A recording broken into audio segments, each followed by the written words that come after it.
millor espectacle. Això és molt challenging, realment una cursa d'un dia, una cursa molt oberta, on pot passar de tot. El primer ecosistema que es va anar creant paral·lelament, els primers riders, el Fèlix Gràcia que es va instal·lar a casa nostra, semblava com un extraterrestre, després també va arribar el Max Comensal, va crear una empresa de país que realment ha sigut una de les més potents i a nivell ens va donar una imatge. Però també ens han passat més coses. Nosaltres a l'EMAP vam ser, segurament d'una forma molt espontània i molt natural, vam crear el nostre forfet d'esquí amb bikes, d'una forma molt genèrica vam dir que el nostre forfet era vàlid d'hivern i estiu, ara va començar el dia 26 d'una forma potent.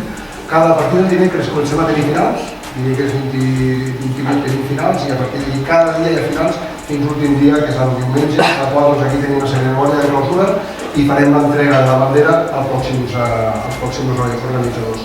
Un cop s'acabi el 28 de juliol als Jocs Olímpics de París, els riders vindran cap a casa nostra per dos temes. Primer tema perquè és que a París estem a 300 metres d'alçada i el nostre circuit és un circuit entre 1.900 i 2.000 metres d'alçada. El nostre país s'ha consolidat com un referent internacional de la BTT.